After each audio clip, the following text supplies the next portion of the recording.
In December 1944, the German army started their last offensive at the Western Front. The Battle of the Bulge, also known as the Ardennes Offensive, was one of the heaviest and bloodiest strikes against the US Army in Europe. Because of bad weather conditions, the US Air Force couldn't use any of their planes to attack German tanks and infantry. That's why the Germans had a huge success during the first days of the battle. But once weather conditions got better, the US Air Force was able to strike back with a lot of bombs to attack German infantry and tanks. On the 21st of January, the US Army was able to win the battle. 19,000 US soldiers as well as 17,000 German soldiers died during the operation. I've decided to recreate this crucial event in Lego. I've recreated this American M3 Halftrack which was used during the Battle of the Bulge. Please notice that this is a design by Military Bricks, that's why I can't make instructions for this vehicle. The vehicle is armed with a 50 cal which is made out of several pieces from brick arms as well as a pneumatic Lego piece which I've cutted. The model features a moving gun as well as openable doors.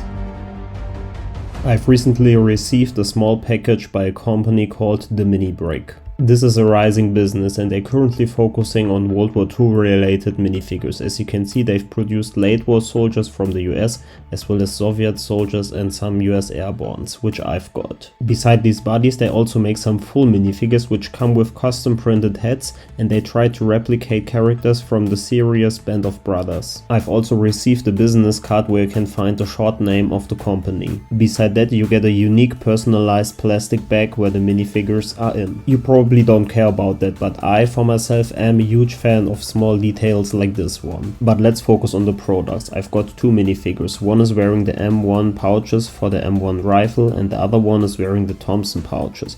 I have to say that these figures are definitely a unique addition to my collection. But since I've only ordered the bodies, I first have to gear them up before I can use them in a Lego mock. At first I've switched the hand to work as gloves. I've then added a scarf, a hat and a helmet. I've then added the M1 rifle made by brick arms and the first minifigure is done. I've then replicated this step for the second minifigure as well, and if you are wondering, the M1 rifle is painted instead of dual molded. Gearing up my minifigures is probably my most favorite step during building a Lego mock. A lot of companies print inside the legs. This company doesn't, but I don't have any problems with that. But I've talked enough about Lego minifigures and the history of the Battle of the Bulge. Let's start building a cool mock for all of this. The total size of the build will be 24 by 32 studs. I've already prepared the base of the mock and added a black frame by using black bricks, tiles and plates. The idea for this mock is to build a road where the M3 Halftrack can drive through and to build a smaller road right here. I've made a rough layout of the road, but before I can finalize that I have to place reddish brown tiles and plates underneath the wedged and curved white plates. To make the road look more interesting and natural, I've decided to mix in some dark brown plates and some reddish brown root pieces. I've then replicated this step a few more times and I have to say that I achieved a really unique and clean looking road by using these larger curved plates.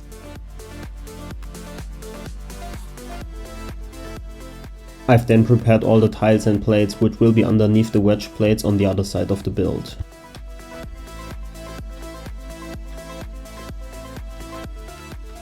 To finalize the whole road, I've just had to add some more tiles and plates in reddish brown and dark brown. I've took my M3 here and there to check where I can place it. I've made this because I don't need a lot of details where the M3 will be. To achieve cleaner transitions between the dark brown and reddish brown parts, I've decided to add some plates and rounded plates. The road is nearly done and thanks to a time-lapse speed build this will only take 20 seconds for you, so you are lucky and we will see each other in 15 seconds. Bye bye.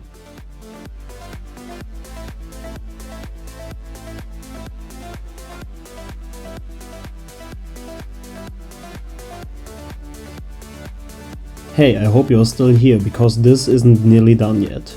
I've just placed both minifigures next to the Halftrack and now it's time to build all the snowy area.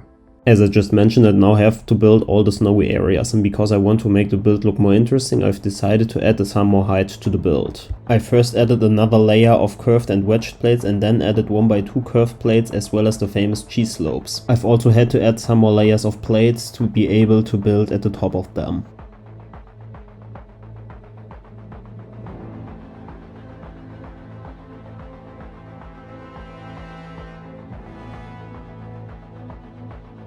To lose up the clean look of all the white pieces, I've decided to build some rocks by using dark bluish grey sloped pieces and small plates. I've also added reddish brown root pieces here and there, which I've already used at the road. I've replicated these steps at the other side as well, but it is always important to use your pieces in different ways, because this is the way how you can achieve the most natural and best looking landscape.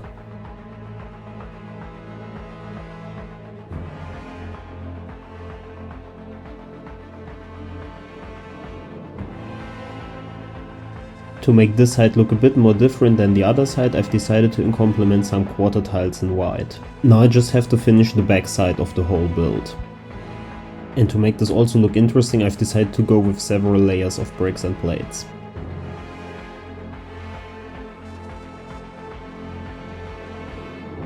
As you can see, wedged and curved plates again help creating some smooth transitions between the different layers, and I've also added again these reddish brown root pieces.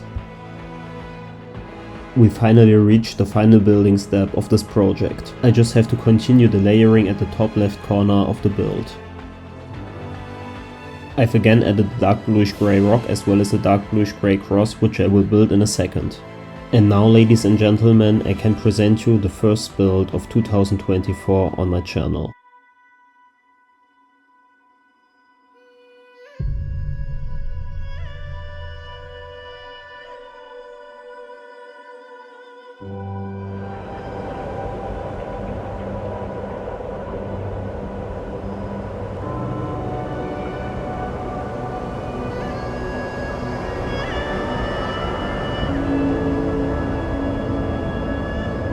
The build depicts two 101st Airbornes, which got stuck with the M3 Halftrack and looking for a way to their base camp. They are the only two survivors of their team during the heavy attacks during the beginnings of the Battle of the Bulge.